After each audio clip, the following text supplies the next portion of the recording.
मुकाबला news 24 digital माध्यमातील एक विश्वसनीय नाव। मुकाबला न्यूज 24च्या विशेष बातमीपत्रामध्ये आपले सर्वांचं स्वागत। पाहुयात महत्त्वाची बातमी। मनुस्मृतीचे श्लोक शालेय अभ्यासक्रमात खपवून घेणार नाही, विविध सामाजिक संघटनेचे राज्यपालांना निवेदन। डॉक्टर बाबासाहेब आंबेडकर सौंदर्यीकरण सहनियंत्रण समिती पुसद तथा भीम आर्मी यवतमाळ जिल्हा आणि भारतीय बौद्ध महासभा तालुका शाखा पुसद यांनी एकाच वेळी उपविभागीय अधिकारी तथा दंडाधिकारी पुसद यांच्यामार्फत दिनांक 30 मे रोजी दुपारी अंदाजे 12 वाजता महाराष्ट्राचे राज्यपाल यांना निवेदन देऊन निषेध तथा विरोध दर्शवला आहे। या निवेदनात लिहिले आहे की जी मनुस्मृती विषमतावादी आणि विभाजनवादी सामाजिक व्यवस्था निर्माण करून केवळ हिंदू धर्मीयांनाच विभाजित करीत नसून ही मनुस्मृती माणसामाणसात भेदभाव करते।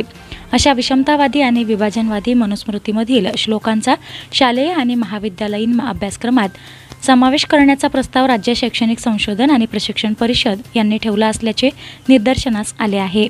जर असा कोणता प्रस्ताव असेल तर कोणत्याही प्रकारे मनुस्मृतीसारख्या विषमतावादी आणि विभाजनवादी पुस्तकातील श्लोकांचा अभ्यासक्रमात समाविष्ट करण्यात येऊ नये आणि हा प्रस्ताव तात्काळ रद्द करण्यात यावा, अन्यथा डॉक्टर बाबासाहेब आंबेडकर सौंदर्यीकरण सहनियंत्रण समिती पुसद आणि भीम आर्मी भारत एकता मिशन जिल्हा यवतमाळ तसेच भारतीय बौद्ध महासभा शाखा पुसद तालुका यांच्यामार्फत लोकशाही मार्गाने तीव्र आंदोलन करू असे या निवेदनात स्पष्ट उल्लेख केलेला आहे।